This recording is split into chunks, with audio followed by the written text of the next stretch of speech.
Hi, I'm Adam. And I'm Josh. And this is our CEPI presentation.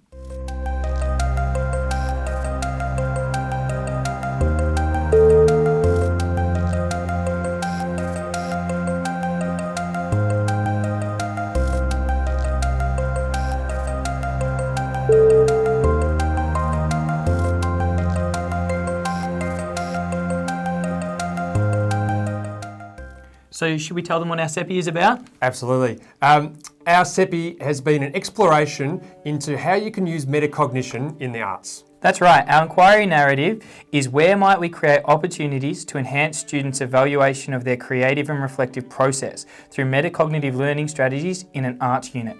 So, just to break this down, we both felt that using metacognition, that is thinking about thinking, could be helpful for students when they were having to create and reflect on creative pursuits in VCE.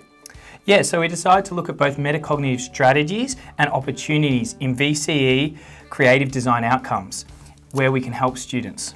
And we'd both explored metacognition in our mini-inquiry, and the results for both of us were encouraging. We both found evidence that when students think about the process of creating and reflect on these decisions, they produce better work. So we decided to continue looking for ways that we can help our respective Year 11 classes. For me, that's media at Beaumaris Secondary College. And for me, that's visual communication design at Frankston High School. We look to create more opportunities for metacognition in their respective SACs, whereby they're required to undertake the creative design process. For me and my students, that's the 6 stages of designing. And for me in media, that's the 3 stages of production with pre, production and then post. So our first step was to decide what the various strategies were going to be in our CEPI. These include a survey prior to beginning the SAC to ascertain their comfort with the various elements of the SAC and their own comfort with using metacognition. Explicit teaching of what metacognition is and when it can be used in the production of the design process. Modelling, thinking aloud, where metacognition can be used to reflect on what students have created and for students to emulate later in their SACs. Assessing the commentary, where they reflect on their SAC. Another survey at the conclusion of the SAC to ascertain their use and understanding of metacognition in their SAC. Our initial survey yielded interesting results. My results showed that 75% of the class were comfortable with both creating and reflecting on the 3 phases of the production process, and that the majority of the class were confident in doing well in this SAC. And my initial results showed that 50% of students could not confidently explain their process that they took during their previous design task, or why they engaged in the design process at all. The survey also suggested that students perceive themselves to perform worse overall in their SAC than in their final results. Lastly, through teacher observation and data analysis, it could be suggested that students understand some stages of the design process better than they perceive and other stages worse than they are currently capable. We can also compare survey results with the ones that the students took again at the end of their SAC. For me, the results showed that 85% of students felt that their metacognitive strategies helped them in their SAC with both creative ideas and their ability to reflect on them.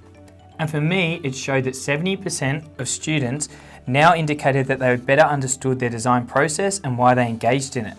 And that 82% of students felt as though metacognitive strategies helped them improve each stage of their process and their overall SAC results. Our next learning was that the more we discussed metacognition with students, the more comfortable they became with discussing metacognition themselves. And another learning was that students were able to either discuss out loud their creative decisions and thoughts or present a director's commentary where students analysed their creative designs in their SACs.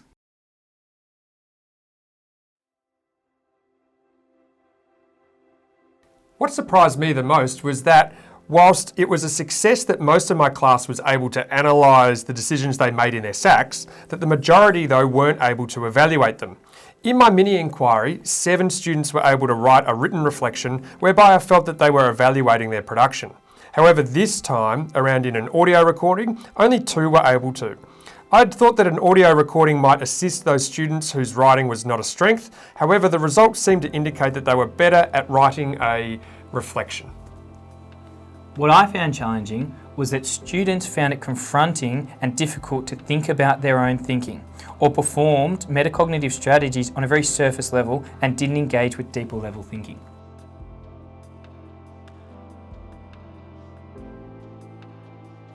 Well, next time I would give students the option.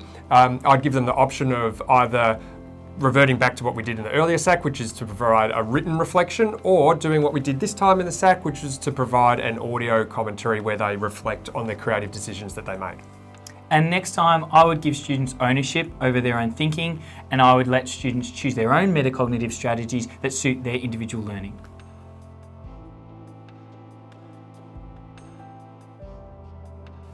What will we do next? That's a great question. So for me, I want to embed metacognitive strategies into the media curriculum, both in year 11 and 12 and also in year 9 and 10, so that students first of all become familiar with the term and familiar with the strategies, and then secondly, so that we get better students' results in terms of both what students are producing and also their ability to reflect on what they've produced.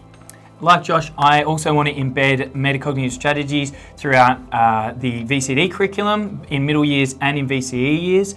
I'd also like to embed both manual and digital metacognitive strategies so that students have a wider variety to choose from and then can take ownership of their own thinking. And like Josh, I'd hope that we'll see better thinking and better design processes from doing that. And Adam and I have had a chat. We also want to be able to bring all these learnings back to our respective schools by hosting PD sessions where we speak about what we've learnt from embedding these metacognitive strategies into what we've done so far this year.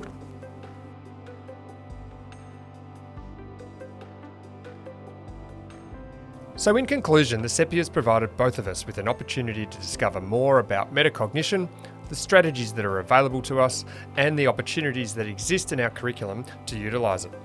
It also provides us with an opportunity to obtain both qualitative and quantitative data. Collecting this data allowed us to become more familiar with using data and building discourse around the data to infer teacher practices and improve our teaching in the classroom.